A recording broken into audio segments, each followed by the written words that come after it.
Hello everybody, today I'm going to do a review on the Dream Cube. Now this cube, I have no idea what to call it. The reason why I call it the Dream Cube is because my brother brought this back from China, specifically Yangzhou, I think that's how you pronounce it. And I always wanted to know what type of cube this is. So I looked around the internet, I could never find what type of cube this is, what its name is, or anything. So I had to make up a name, and I call it the Dream Cube, and I put a Rubik's logo on there because I think it's an improved Rubik's brand cube. It can't reverse corner cut, but it's still very nice. I got this in China for my brother. Obviously, you guys know that. And first impressions on this were that it was stiff but good at the same time. It wasn't fast, it was smooth. That's what I liked about it. Not fast, but smooth. So I add a little bit of silicone on there, and it moves perfect now. Now the sticker quality on here is there were no stickers. You can see as the paint has chipped off. So there were no stickers, so I had to put on my own, and I haven't finished stickering it. Just never found the time to. So the paint quality, I should say, sucks. The turning of this is very nice now, ever since I lubed it and everything with Mara Lube. It's very nice. It's actually very lightweight. It's very light. I don't know why it's so light. Also, size comparisons between my Rubik's Cube and my Zanchi. My Dream Cube and Zanchi are about the same size. Maybe the Dream Cube is just a little bit bigger. So, this is my Dream Cube, and the mechanism of this, it's pretty interesting. Sorta. See, the edge pieces have this little arc on here instead, so they got rid of this plastic to only have less friction. The corner piece, they cut off this part, I guess, to prevent more friction or just lose weight. And here is the core. You can see how much room there is in this core. A bunch of it. It's like an Oscar's treasure chest almost. Just a miniature version.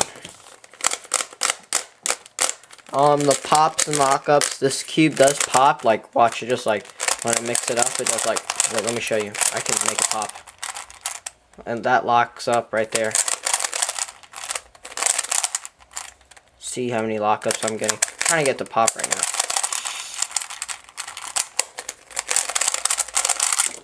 See, like that? It just popped. More of an explosion right now because I was trying to make it pop. But if I wasn't trying to make it pop, only an edge piece would pop out. So I gotta reassemble this now. Poor me. So if you mess with it too rough, then it will pop. There's a corner piece. So it will pop if you do mess with it too much. So that sucks. I wish this cube was unpoppable. I was actually trying to make torpedoes on here, but kind of failed at that. I really failed at making those. I wanted to make some torpedoes for these, so it would pop and it would be an awesome cube. And I have no idea. It's so hard to recognize cases because of the paint has faded out.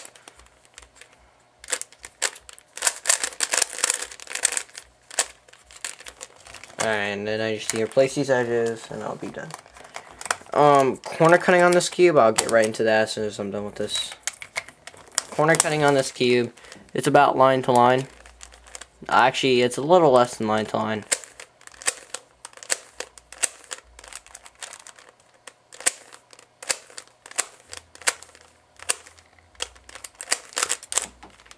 No biggie, it's just line to line.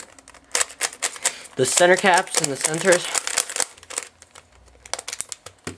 Here is the centerpiece on here. Has numbers on here. Just 4 8s. So you can see right there. And the screw. This cube is adjustable to a certain extent, but the screw rings are very short, so like they're short, so you can't screw them in all the way, so it kind of sucks. This is the tightest tension. If I go any looser, it'll break or it'll pop like crazy. So what are you saying is so special about this cube? This cube is special because this was my very first speed cube. My brother brought this back to me when I was using a speed cube, a Rubik's brand still. I already learned all of the Friedrich method of, I already learned to look OLO and PLO already. So I was still using a Rubik's brand to solve the cube. Like that, pop right there. If I handle it too fast, it will pop, so I'll be right back. Alright, so I'm back with my review. I kind of messed up on the cube. Then I popped it, and I found some extra stickers to put them on here. Put some extra stickers on. So now I can actually do a solve on this cube. I want to show you the quality of the cube right now, and it used to be my main speed cube until I got the Guhong, which I got stolen at Vegas.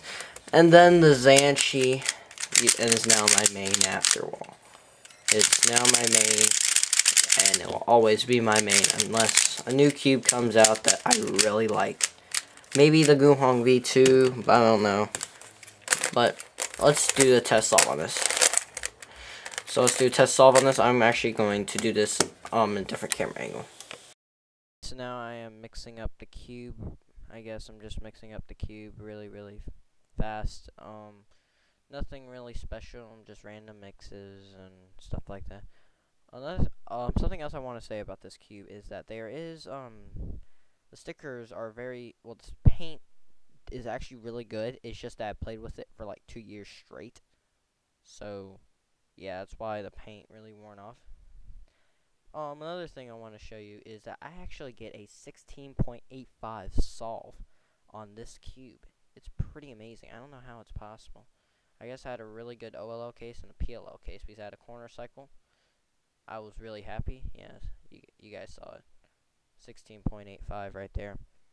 Pretty overjoyed. I can't believe I did that. Wow, I was so happy. I just want to show you guys more. Make sure I got that on film. It's pretty amazing. I don't know how I got that on film. I'm just that guy. Alright, I'm going to mix it. And I think, yeah, I made it explode. While I was mixing a cube, I made it explode, which is a fail on my part. But that's okay. It's pretty stupid. I don't know how I did this. I reassembled it. I kind of time-lapsed it. Then I just time-lapsed it. And then I finished finally by solving it. Make sure it's solvable. Then I remixed it. And then another pop, which is stupid.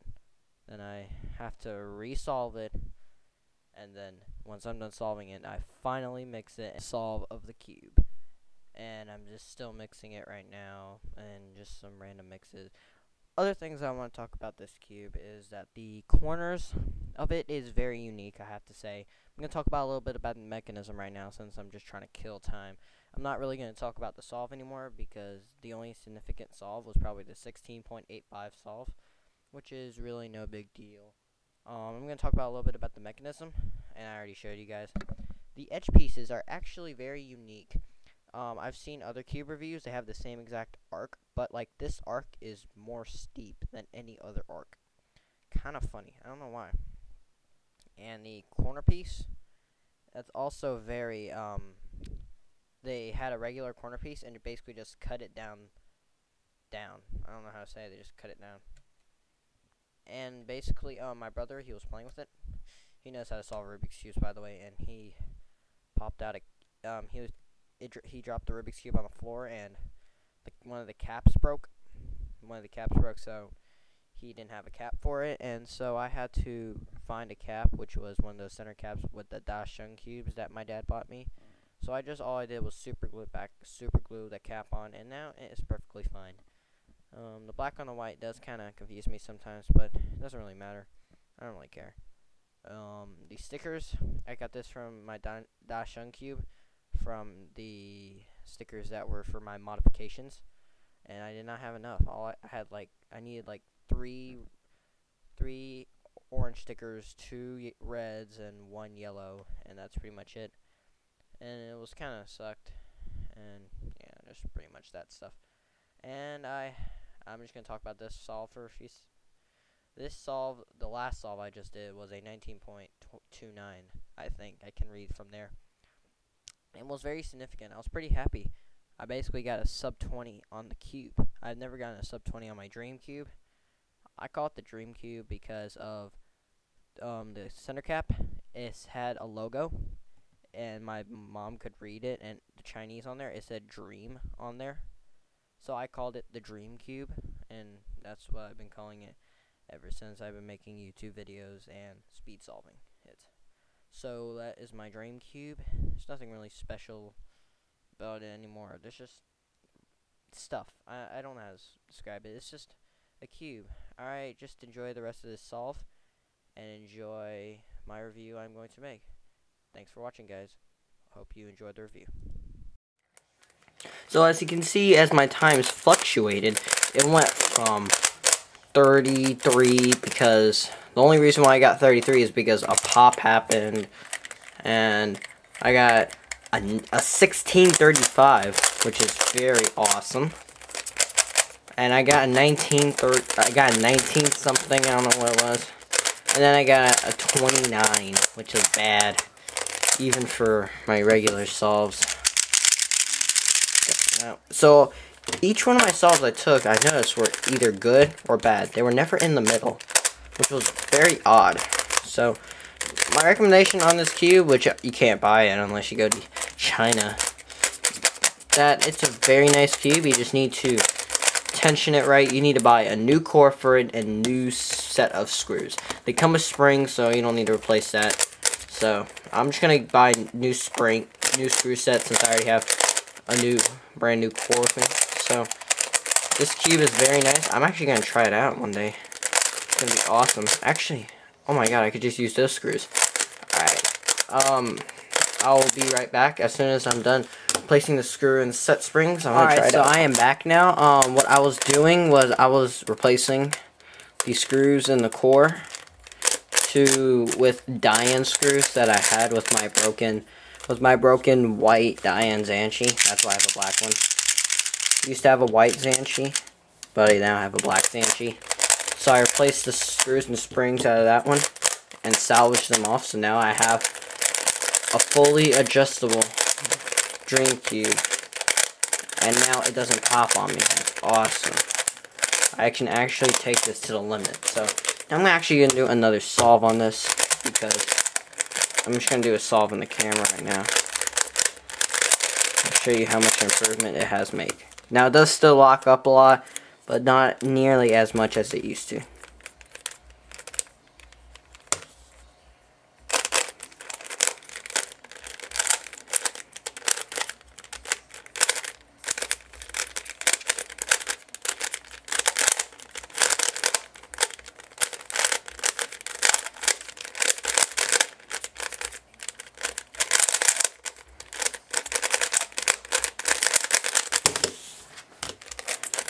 That's the Dream Cube. It's a very nice cube, I have to say. It's a very nice first main speed cube I ever had before I got my Guhong, which is right here. Before I got my Guhong. Oh, it's like a breath of fresh air with this cube. And then, yeah, and then, so this actually has some significance of being my main speed cube. This is how I got into speed cubing, thanks to this cube.